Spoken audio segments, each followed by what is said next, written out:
तो आइए अब हम बात करते हैं about the next plant growth regulator, that is the gibberellins. Gibberellins को भी अपन उन्हीं सब हेडिंग्स में स्टडी करेंगे जैसा कि हमने ऑक्सिन्स को करा था। तो सबसे पहला जो पॉइंट आएगा that is the discovery.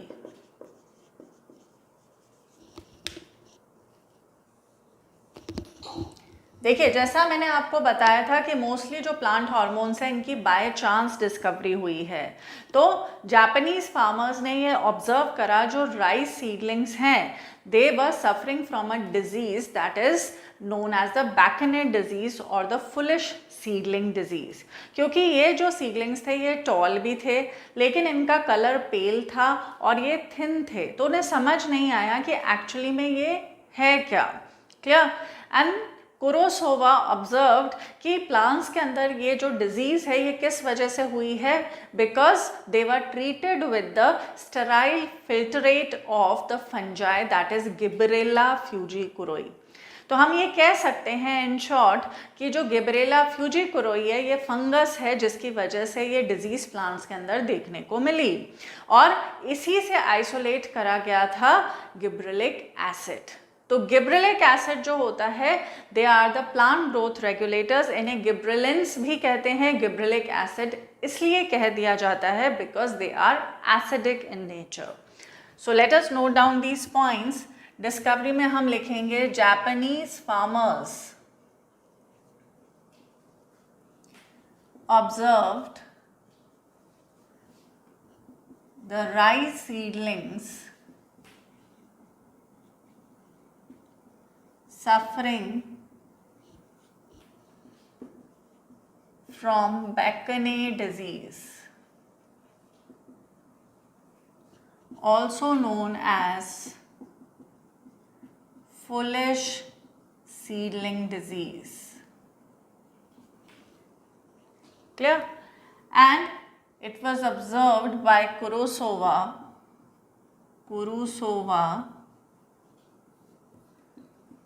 reported that this disease occurs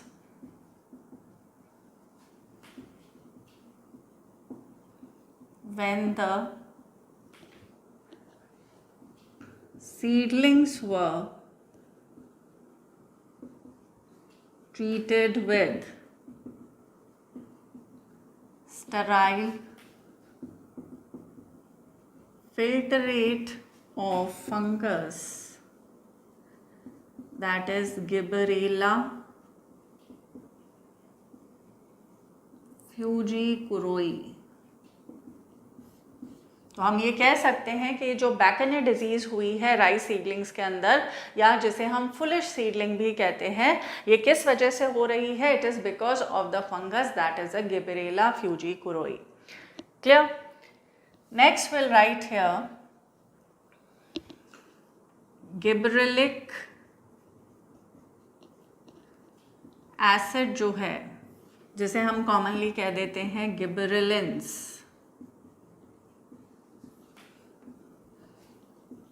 are obtained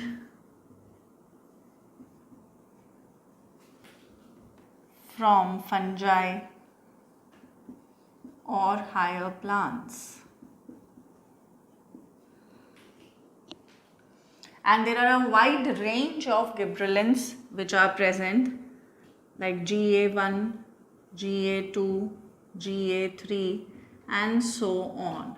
More than 100 gibberellins are known and the most intensively studied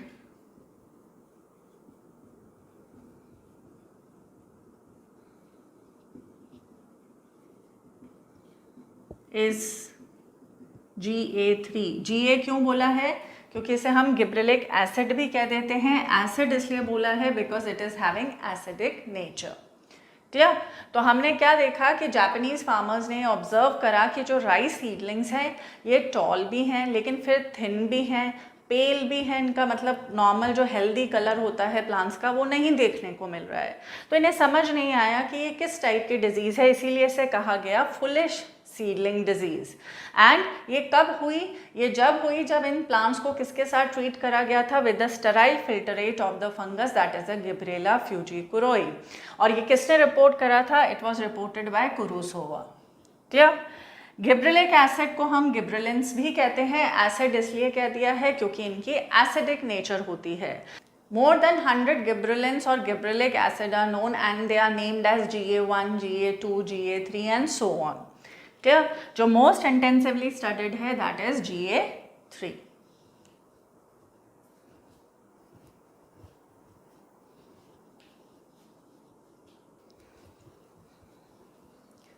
Now after the discovery let us discuss about the occurrence of gibberellins.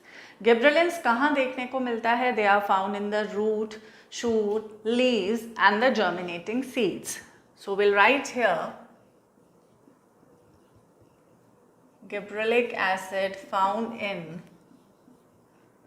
Root, shoot, leaves and germinating seeds.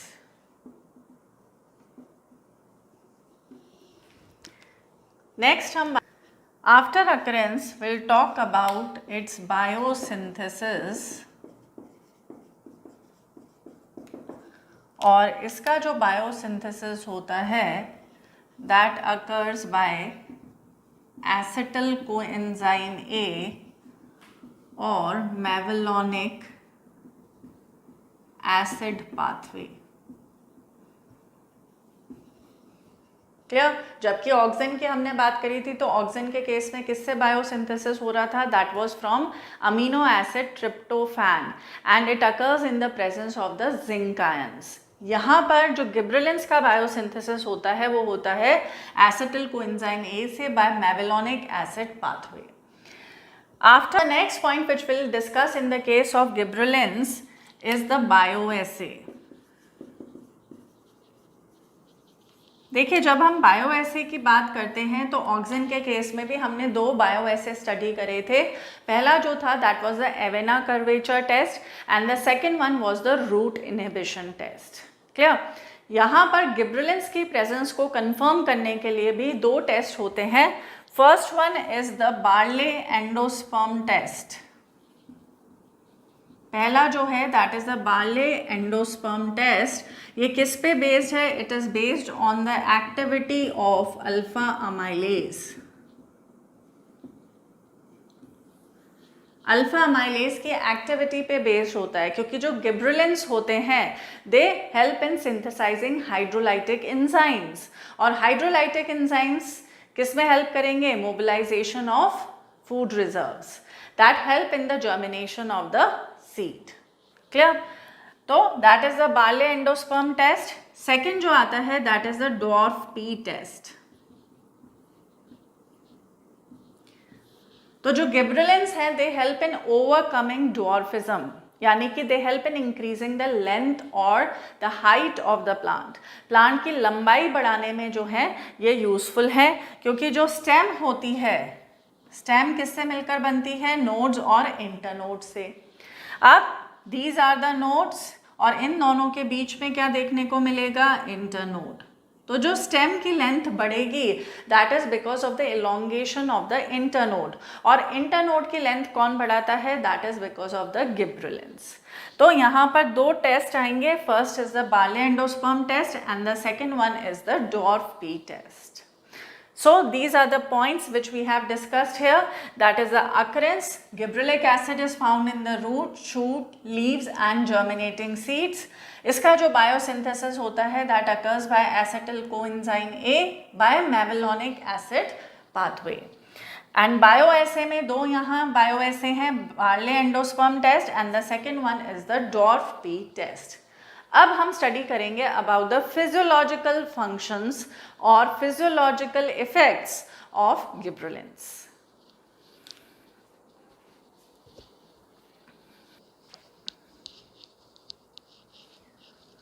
तो आइए अब हम बात करते हैं about the physiological effects of gibberellins और the gibberellic acid.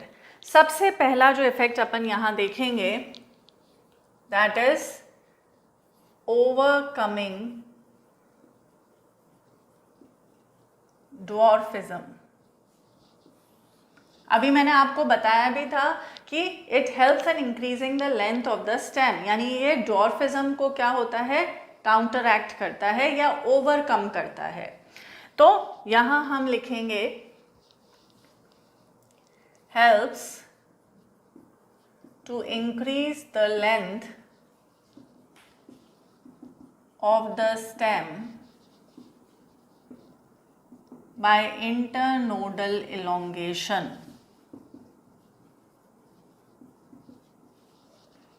It also helps to increase the length of the grape stalk. Grapes की जो स्टॉक होती है उसकी लेंथ को ये बढ़ाता है. As a result it can be a more number of the grapes. So will write here it increases the length of the grape stalk and it also help in the internodal elongation in the case of the sugarcane stem. Sugarcane के अंदर भी क्या मौजूद होता है stem में, nodes और internodes. तो शुगर केन के अंदर क्या मौजूद है, शुगर. तो जितना ज़्यादा थिक और लॉन्ग होगा शुगर केन उतना ज़्यादा ही क्या होगा, उससे शुगर कंटेंट हमको मिलेगा. क्लियर. तो जो गिबरेलिन्स हैं it help in increasing the length of the sugarcane stem by increasing the length of the internode. So we'll write here increases the length of sugarcane stem by internodal elongation. तो इस वजह से क्या होता है, इसकी yield जो है वो काफ़ी गुना बढ़ जाती है. देन नेक्स्ट जो अपन देखेंगे second point, it also leads to elongation of apple giving it a characteristic shape.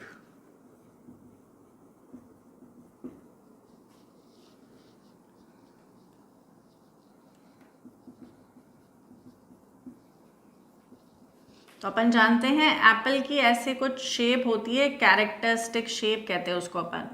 ठीक है, this is a characteristic shape of the Apple. तो उसको जो इलोंगेट करता है वो कौन करता है, that is because of the gibberellins. Third point अपन लिखेंगे इट डिले सेनेसेंस. अब सेनेसेंस मैंने आपको बताया भी था, सेनेसेंस से क्या मतलब है, एजिंग. तो ये एजिंग को क्या करता है, डिले करता है. अब डोंट गेट कंफ्यूज, क्योंकि साइटोकाइनिन भी एंटी एजिंग हॉर्मोन्स हैं प्लांट के. ठीक है, वो भी सेनेसेंस को डिले करेंगे, लेकिन वो लीव्स की सेनेसेंस को डिले करते हैं. और यहाँ हम किस रेफरेंस में बात कर रहे हैं, here we are talking about the delay in senescence of the fruits. यानी जो फ्रूट्स हैं वो लंबे समय तक पेड़ पर बने रहते हैं. जब लंबे समय तक फ्रूट्स पेड़ पर बने रहेंगे तो उनका शेल्फ लाइफ भी क्या होगा, ज़्यादा होगा. मार्केट में ज़्यादा समय के लिए वो अवेलेबल रहेंगे. So will write here delay the senescence, hence fruits available in the market for longer duration as increase the shelf life of fruits. Clear? Next, it leads to early maturity of juvenile conifers. Conifers क्या होते हैं, जो कोन bearing plants होते हैं उनको हम conifers कहते हैं. तो ये इनके अंदर क्या लाता है, अर्ली मैच्योरिटी लाता है. जुवेनाइल का मतलब क्या है, यंग. तो ये जल्दी से मैच्योर हो जाएंगे. जब जल्दी से मैच्योर हो जाएंगे तो जल्दी सीड प्रोडक्शन होगा. तो सीड प्रोडक्शन भी क्या होगा, अर्ली.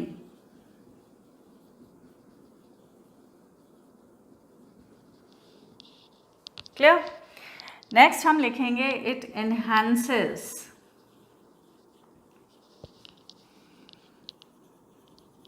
malting process इन ब्रूइंग इंडस्ट्री।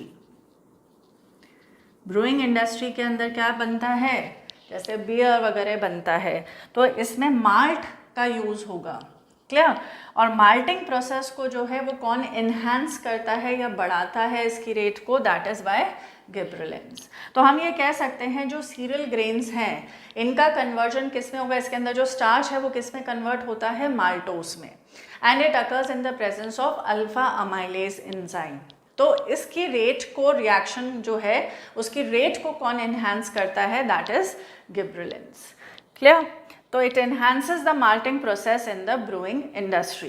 तो यहाँ हमने अभी तक क्या क्या देखा, it help in overcoming dwarfism, it helps to increase the length of the stem by internodal elongation. Internode की लेंथ को बढ़ाएगा तो स्टेम की लेंथ अपने आप बढ़ेगी। Then it increase the length of the grape stalk, grape stalk की length को भी ये बढ़ाता है। शुगर केन के अंदर भी लेंथ को ये बढ़ाएगा by internodal elongation. Then apple को इलोंगेट करता है और एक कैरेक्टरिस्टिक शेप प्रोवाइड करता है। इसके अलावा it delays senescence in the fruits, hence fruits remain available in the market for longer duration, यानी कि फ्रूट्स की जो शेल्फ लाइफ है उसको ये बढ़ाता है। Early maturity of juvenile conifers, conifers के अंदर जल्दी मेच्योरिटी लाता है ताकि जल्दी सीड का प्रोडक्शन हो। And enhance malting process in the brewing industry, brewing industry में माल्ट का यूज़ होता है, माल्टोस का यूज़ होता है, और उसको हम क्या कहते हैं, जो माल्ट बनता है उसको हम क्या कहते हैं, माल्टिंग प्रोसेस। तो माल्टिंग की प्रोसेस जो है ये उसको इन्हांस करेगा। After that will write here it helps in bolting. Bolting का मतलब क्या होता है, it is the conversion of the vegetative phase into reproductive phase.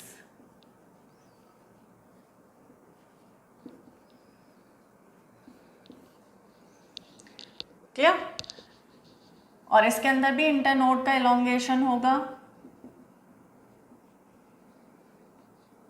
Internodal elongation इस दौरान भी देखने को मिलता है, जिसके अंदर वेजिटेटिव फेज किस में कन्वर्ट हो जाता है, रिप्रोडक्टिव फेज में। और ये कहाँ देखने को मिलेगा, इसके अंदर जो एग्जाम्पल आता है that is cabbage and beet. Next point जो यहाँ अपन कंसिडरेशन में लेंगे that is gibberellins help in seed germination. अभी मैंने आपको बताया था कि जो गिबरेलिंस हैं they help in synthesising the hydrolytic enzymes, और ये हाइड्रोलाइटिक एंजाइम्स क्या करते हैं, they help in mobilisation of the reserve food material that help in the seed germination. So will write here gibberellins helps in seed germination. So this was all about the physiological effects of gibberellins or the gibberellic acid.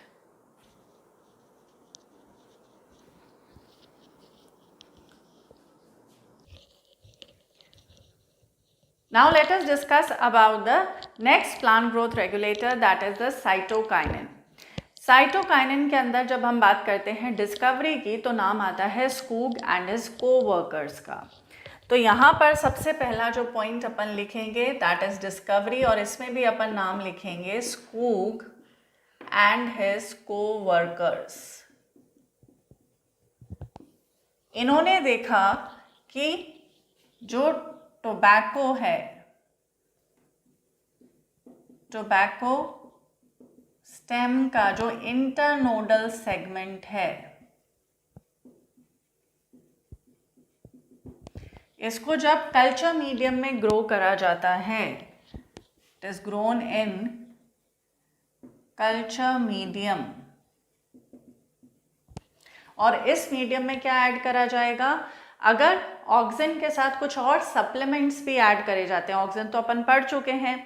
सो यहाँ पर दो conditions देखने को मिलेंगी, अगर auxin के साथ कुछ सप्लीमेंट्स ऐड करे जाते हैं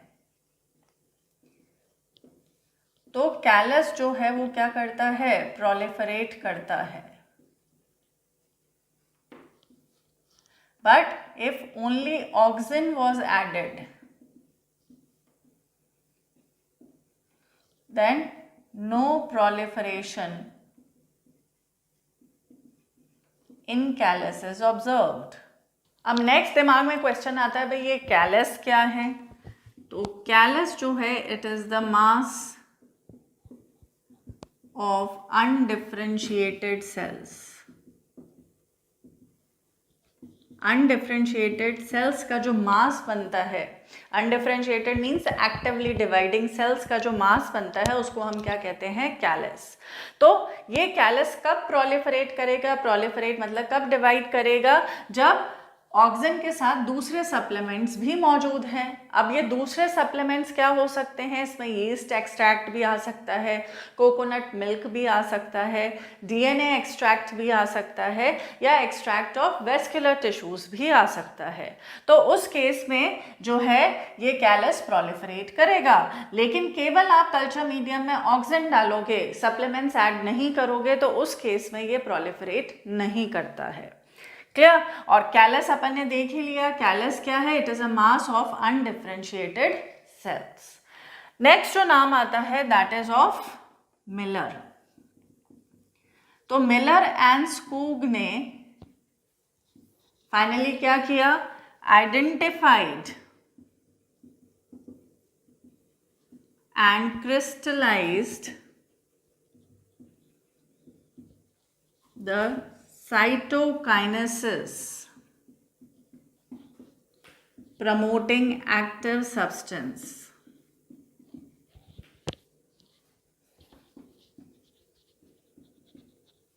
and termed it as kinetin. Clear? तो मिलर एंड हिज कोवर्कर्स यानी मिलर एंड स्कूग ने क्या करा? इस जो साइटोकाइनेसिस प्रोमोटिंग सब्सटेंस है, साइटोकाइनेसिस प्रमोटिंग सब्सटेंस मतलब क्या है? यहाँ बात कर रहे हैं हम किसकी? साइटोकाइनिन की। ठीक है, क्योंकि ये साइटोकाइनेसिस को प्रमोट करता है। साइटोकाइनेसिस मतलब क्या है? साइटोप्लाज्मिक डिवीजन को प्रमोट करता है, इसलिए हमने इसको क्या कह दिया? साइटोकाइनिन। लेकिन इन्होंने जो इसको टर्म दिया था वो क्या दिया था? काइनेटिन। तो इन्होंने ही काइनेटिन को आइडेंटिफाई करा, क्रिस्टलाइज करा और इसको नाम दिया काइनेटिन। क्लियर? नेक्स्ट हम बात करेंगे मिलर की। अब मिलर ने इस काइनेटिन को किससे आइसोलेट करा था? He isolated it from the autoclaved herring sperm DNA. Herring का जो स्पर्म होता है उसके डीएनए से इसको आइसोलेट करा था। हेरिंग क्या है? It is a type of a fish. So will write here Miller isolated kinetin from autoclaved herring sperm DNA. Clear? लेकिन ये जो काइनेटिन है it is not naturally found in the case of the plants. ये किससे isolate हो रहा है? It is isolated from the herring sperm DNA, तो it is not found in the case of plants. Then Letham ने isolate करा था ज़ियाटिन from corn kernel, corn यानी मेज, मक्का, corn kernel and coconut milk से।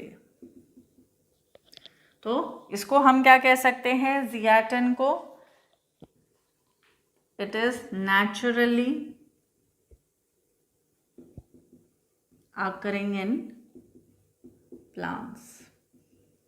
Where areas kinetin is not found in the case of plants. तो हमने यहाँ बात करी है डिस्कवरी ऑफ साइटोकाइनिन की, जिसमें सबसे पहला नाम आता है स्कूग एंड हिज कोवर्कर्स का, जिन्होंने जो टोबैको स्टेम है उसका जो इंटरनोडल सेगमेंट है इसको कल्चर मीडियम में ग्रो करा। अब ऑफ कोर्स कल्चर मीडियम के अंदर आपको कुछ न्यूट्रिएंट्स, कुछ हार्मोन्स भी ऐड करने पड़ेंगे। तो जब केवल इन्होंने ऑक्सिन ऐड करा तो कैलस जो है वो प्रोलिफरेट नहीं हुआ। कैलस क्या होता है? It is the undifferentiated mass of cells. ये कब प्रोलिफरेट होगा? जब ऑक्सिन के साथ दूसरे सप्लीमेंट्स भी ऐड करे जाएंगे, जैसे कि yeast extract, DNA extract, extract of vascular tissues and coconut milk. Okay, so next जो नाम आएगा वो आता है मिलर एंड स्कूक का। इन्होंने जो है ये जो साइटोकाइनेसिस प्रमोटिंग सब्सटेंस है इसको आइडेंटिफाई करा, इसको क्रिस्टलाइज करा और इसको नाम दिया काइनेटिन। और ये काइनेटिन को आइसोलेट करा था from autoclaved herring sperm DNA by Miller. तो मिलर ने जो काइनेटिन आइसोलेट करा था वो किसके अंदर नहीं पाया जाता, प्लांट्स के अंदर नेचुरली नहीं मिलेगा। तो प्लांट्स के अंदर नेचुरली कौन सा मिलता है, it is zeatin and that is obtain from corn kernel and coconut milk. What is kernel, it is the seed without seed coat. तो मक्का का जो दाना है that is the seed without seed coat, that is known as a kernel. और coconut milk के अंदर जो है जियाटिन देखने को मिलता है।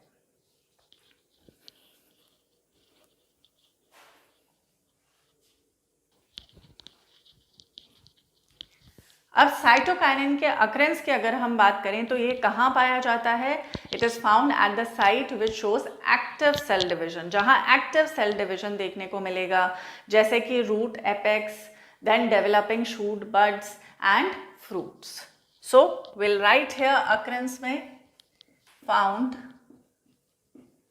Eight site of active cell division. Example, root apices, developing shoot buds and fruits. Clear? After occurrence, the next point which we will study is its biosynthesis. इसका बायोसिंथेसिस भी होगा बाय मेवेलोनिक एसिड पाथवे। तो it occurs by mevalonic acid pathway. Clear? After that जो next point अपन consideration में लेंगे that is the bioassay. अब यहाँ पर भी दो बायो एसे देखने को मिलेंगे which confirms the presence of hormone cytokinin in the plants. सबसे पहला जो बायो एसे होता है that is the tobacco pith culture. Tobacco pith culture, जैसा कि Skoog and his coworkers has done okay during their experiments. उन्होंने भी क्या करा था, जो टोबैको स्टेम है उसका जो इंटरनोडल सेगमेंट है उसका कल्चर करा था। तो उसको हम क्या कहते हैं, टोबैको पिथ कल्चर। नेक्स्ट आता है इसमें क्लोरोफिल रिटेंशन टेस्ट।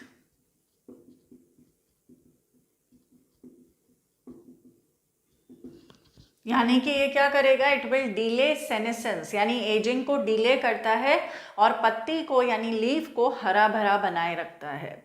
ठीक है, इसीलिए it help in retaining the chlorophyll, क्योंकि जब क्लोरोफिल लॉस्ट होता है तो उसको हम क्या कहते हैं, क्लोरोसिस, और लीफ क्या हो जाती है, येलो। तो येलोइंग ऑफ लीव्स को हमने क्या कह दिया, chlorosis, that occurs due to loss of chlorophyll. तो it help in retaining the chlorophyll and helps in delay of senescence.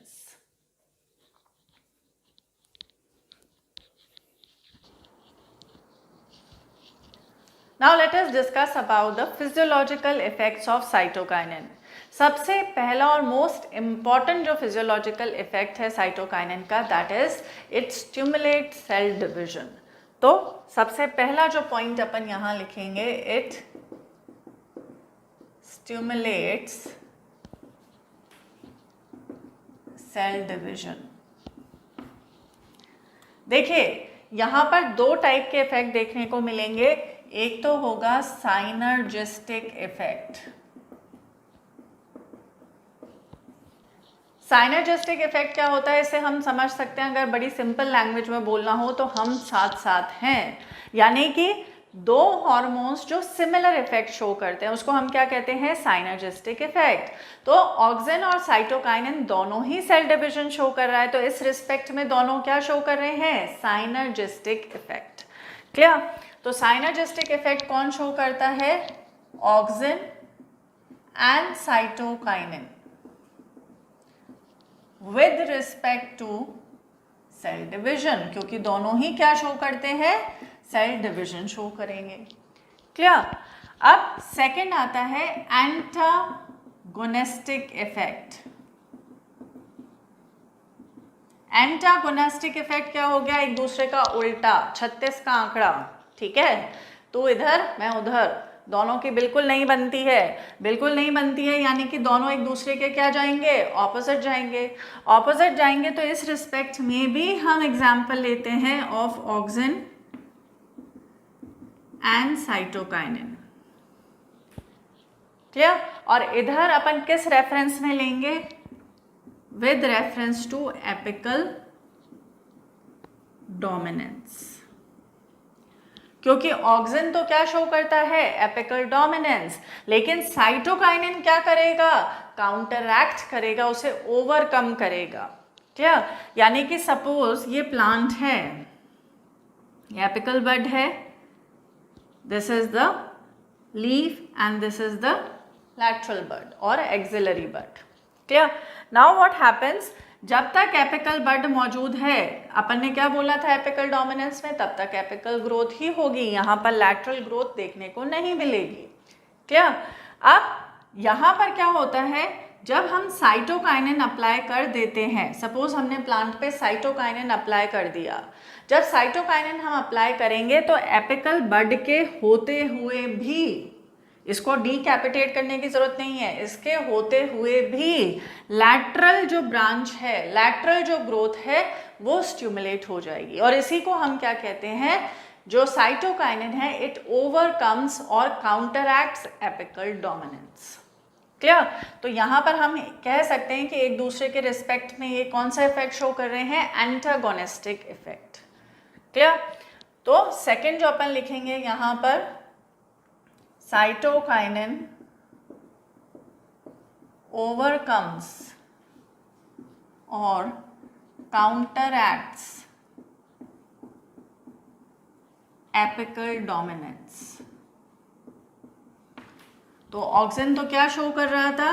It was showing apical dominance, यानी एपिकल बड जो है वो अपना डोमिनेंस शो करती है, and it will not allow the growth of the lateral bud. Whereas cytokinin क्या करेगा? It counteract apical dominance, clear. तो एक दूसरे के क्या हो गए? ये एंटागोनिस्टिक। नाउ थर्ड जो पॉइंट यहां पर आता है, that is cytokinin delays senescence of leaves। it delays senescence of leaves, इसका मतलब क्या है कि सपोज ये लीफ है, अब ये सेनेसेंस शो करने वाली है, अब हम इसको डिले कैसे करेंगे? अगर हम यहाँ पर साइटोकाइनिन अप्लाई करेंगे तो जो लैटरल पार्ट्स हैं, इसके आजू बाजू के जितने भी प्लांट के पार्ट्स हैं, वहाँ से न्यूट्रिएंट्स ट्रैवल करके कहाँ आ जाते हैं? In this particular leaf, and it will delay it's ageing. इसकी एजिंग को ये क्या करता है? डिले करता है, क्योंकि ये रिचमंड लैंग ने पहले स्टडी करा था, इसीलिए हम इसे कहते हैं रिचमंड लैंग इफेक्ट, क्लियर। तो it delays the senescence of the leaves. इसके अलावा it also helps in retention of chlorophyll, chlorophyll को बनाए रखता है, इसीलिए तो पत्ती हरी रहती है। It will not show chlorosis, retention of chlorophyll and development of chloroplast. Chlorophyll को रिटेन करके रखता है और क्लोरोप्लास्ट के डेवलपमेंट में भी ये हेल्प करता है। देन नेक्स्ट जो फिजियोलॉजिकल इफेक्ट देखने को मिलेगा, that is it helps in lateral shoot growth. Lateral shoot growth में हेल्प कर रहा है, क्यों? क्योंकि ये एपिकल डोमिनेंस को काउंटरएक्ट कर रहा है, उसको ओवरकम करता है। It also help in the development of adventitious shoot formation। ये टिश्यू कल्चर में यूजफुल है। इसके अलावा it help in the development of new leaves और formation of new leaves.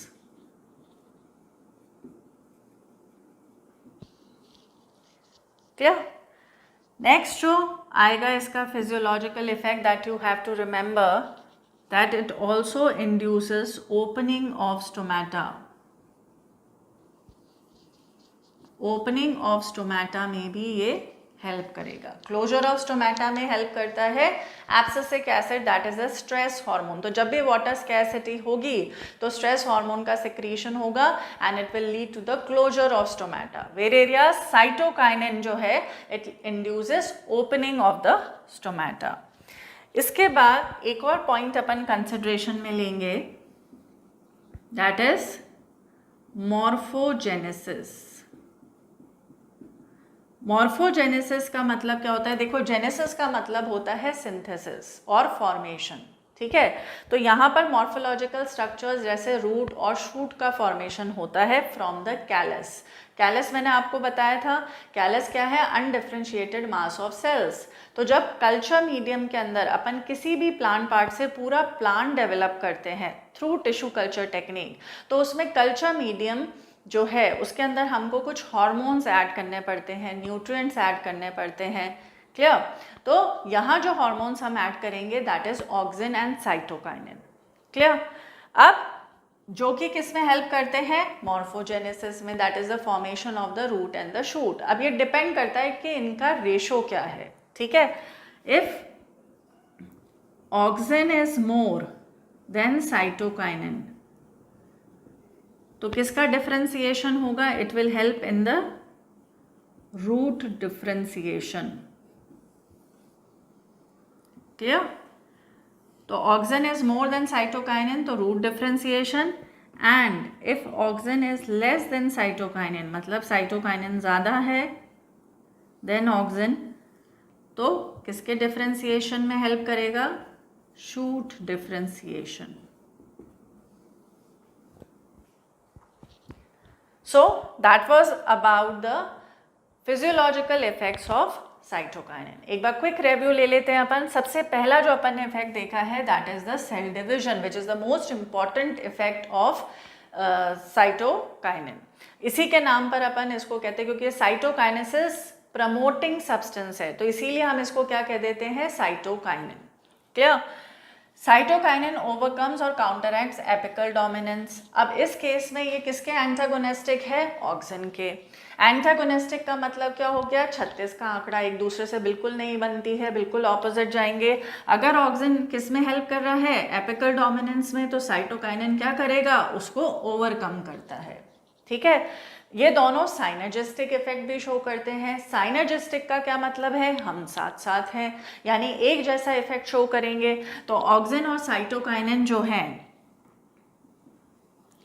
With respect to cell division they show synergistic effect. Synergistic मतलब दोनों ही किस में हेल्प करेंगे? सेल डिविजन के प्रोसेस में हेल्प करते हैं। देन इसके बाद हम देखेंगे delays the senescence of the leaves. Leaves के सेनेसेंस को यानी एजिंग को ये क्या करता है? डिले करता है, क्योंकि जहाँ भी आप साइटोकाइनिन अप्लाई करोगे तो आसपास के जो प्लांट के पार्ट्स हैं वहाँ से न्यूट्रिएंट कहाँ ट्रांसलोकेट हो जाते हैं? To that particular leaf and it will delay its senescence. It also help in retention of the chlorophyll and development of the chloroplast. It also helps in lateral shoot growth. Lateral shoot growth में help करता है क्योंकि ये क्या कर रहा है? Apical dominance को counteract कर रहा है, उसको overcome कर रहा है। It helps in adventitious shoot formation. ये tissue culture में use होता है and it also help in the development of new leaves. Besides it, it also induces the opening of stomata. तो closure of stomata में कौन सा hormone आएगा? Abscisic acid, that is a growth inhibitor. And opening of stomata में कौन सा hormone useful है? That is cytokinin, which is a growth promoter. Then जो लास्ट इफेक्ट हम देखेंगे यहाँ that is morphogenesis, formation of the different morphological structures like root and the shoot. इसमें important role play करता है ratio of auxin to cytokinin. अगर auxin to cytokinin का ratio ज़्यादा है तो रूट फॉर्मेशन होगा या रूट का डिफरेंशिएशन होगा, और अगर ऑक्सिन टू साइटोकाइनिन का रेशो कम है तो शूट का डिफरेंशिएशन होगा। So that was all about the hormone cytokinin.